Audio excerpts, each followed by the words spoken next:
യസീദിൻ്റെ ഭരണം ആരംഭിച്ചിരിക്കുകയാണ് ദിമഷ്കിൽ.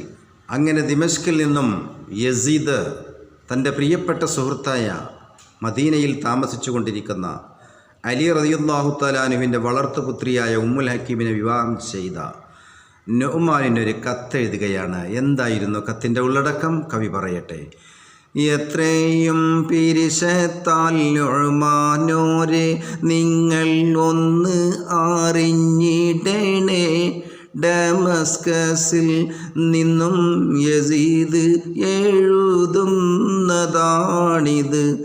മറുപടി തന്നിടണേ. ഏറ്റവും പ്രിയപ്പെട്ട സുഹൃത്ത് നുഅ്മാൻ അറിയുന്നതിന് വേണ്ടി ദിമഷ്കിൽ നിന്നും യസീദ് എഴുതുന്നത് എന്തെന്നാൽ, ഇപ്പോൾ എൻ്റെ ഭരണത്തിലാണ് ഇവിടെ ഇസ്ലാമിക സാമ്രാജ്യം, ഞാനാണ് ഭരിച്ചുകൊണ്ടിരിക്കുന്നത്. ഇസ്ലാമിക റിപ്പബ്ലിക്കിൻ്റെ ഖലീഫ ഇപ്പോൾ ഞാനാണ്. എൻ്റെ ഉപ്പയായ മുആവിയ റളിയല്ലാഹു തആല അൻഹുവിൻ്റെ കാലശേഷം ഇപ്പോൾ എന്നിലാണ് ആ ഭരണം വന്നെത്തിയിരിക്കുന്നത്. അഹ്ലുബൈത്തിനാണ് യഥാർത്ഥ അവകാശമെങ്കിലും എൻ്റെ വാപ്പയായ മുആവിയ റളിയല്ലാഹു തആല അൻഹു ഭരണം പങ്കുവച്ചതുകൊണ്ട് ഇപ്പോൾ എന്നിലാണ് ഭരണം ഏറ്റെടുത്തിട്ടുള്ളത്. അതുകൊണ്ട് ഞാനാണിപ്പോൾ ദിമഷ്ക് ആസ്ഥാനമായി ഭരിച്ചുകൊണ്ടിരിക്കുന്നത്. അതുകൊണ്ട് എൻ്റെ പ്രിയപ്പെട്ട സുഹൃത്ത് നുഅ്മാൻ അറിയാൻ, കൊട്ടാരത്തിൽ നിങ്ങൾക്കുന്നത പദവി ഞാൻ നൽകും വരവാലേ, അതിനാൽ മറുപടി തന്നെന്നെ വേഗം അറിയിക്കൂ വിവരങ്ങൾ നുഅ്മാനേ.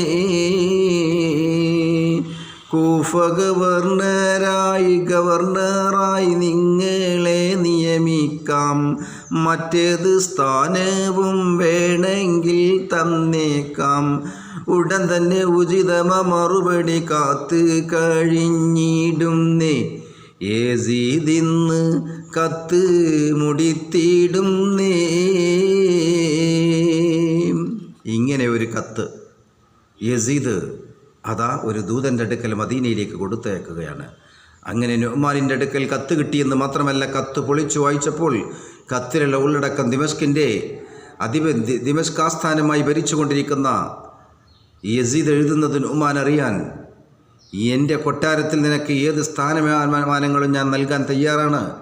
എൻ്റെ സുഹൃത്തായ അങ്ങ് ഇവിടേക്ക് വരൂ, ഇനി നമുക്കിവിടെ കഴിഞ്ഞുകൂടാം. കൂഫ ഗവർണറായി നിങ്ങളെ നിയമിക്കാൻ ഞാൻ തയ്യാറാണ്. അതല്ലെങ്കിൽ നിങ്ങൾക്ക് ഇഷ്ടമുള്ള സ്ഥാനം എന്തും നിങ്ങൾ ചോദിച്ചാൽ ഞാനത് തരാൻ തയ്യാറാണ് എന്ന് പറഞ്ഞുകൊണ്ട് നുഅ്മാനിനെ ഒരു കത്ത് എഴുതിയിരിക്കുകയാണ്. ആ കത്ത് നുഅ്മാനിൻ്റെ കൈവശം കിട്ടിയപ്പോൾ അതാ തൻ്റെ ഭാര്യയുമായി പങ്കുവെക്കുകയാണ്. ഉമ്മുൽ ഹക്കീമിനോട് പറഞ്ഞു, ഇങ്ങനെ യസീദ് ഒരു കത്ത് എഴുതിയിട്ടുണ്ട്, എന്താണ് ഞാൻ ചെയ്യേണ്ടത്? ഞാൻ ദിമഷ്കിലേക്ക് പോകണോ? എന്താണ് ചെയ്യേണ്ടത് എന്ന് ആ പെൺകുട്ടിയായ അലിയാർ തങ്ങളുടെ വളർത്തു പെൺകുട്ടിയായ തൻ്റെ ഭാര്യയായ നുഅ്മാനിൻ്റെ ഭാര്യയായ ഉമ്മുൽ ഹക്കീമിനോട് നുഅ്മാൻ ചോദിച്ചപ്പോൾ ഉമ്മുൽ ഹക്കീം എന്ന് പറഞ്ഞ പെൺകുട്ടി പറയുകയാണ്, കൊലച്ചതി ചെയ്യുവാനുള്ള വിളിയാണെന്നുരക്കൈ,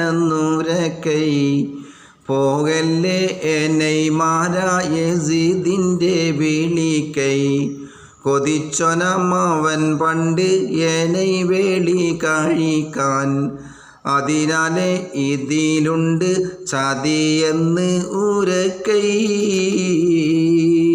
ഉമ്മുൽ ഹക്കീം പറഞ്ഞു, പൊന്നു ഭർത്താവേ, പൊന്നു നുഅ്മാൻ, അങ്ങ് ഒരിക്കലും അങ്ങോട്ട് യസീദിൻ്റെ വിളി കേട്ടുകൊണ്ട് പോകരുത്. അവൻ ചതിയനാണ്, അവൻ നിങ്ങളെ ചതിക്കും. അവൻ പണ്ട് എന്നെ വേളി കഴിക്കാൻ വേണ്ടി തീരുമാനിച്ചതാണ്, പക്ഷേ നടന്നില്ല. ആനായ അരിയാർത്ഥങ്ങൾ നിങ്ങൾക്കാണ് വിവാഹം ചെയ്തു തന്നത്. അതുകൊണ്ട് ഒരിക്കലും ഇത് ചതിക്കാനുള്ള വിളിയാണ്. നിങ്ങൾ ഈ കത്തിൻ്റെ ഉള്ളടക്കം മാനിച്ചുകൊണ്ട് ഒരിക്കലും പോകരുത് എന്ന് അവിടുന്ന് സ്വന്തം ഭാര്യയായ ഉമ്മുൽ ഹക്കീം നുഅ്മാനോട് പറയുകയാണ്. ഈ സമയം യസീദിനെഴുത്താലെന്ന്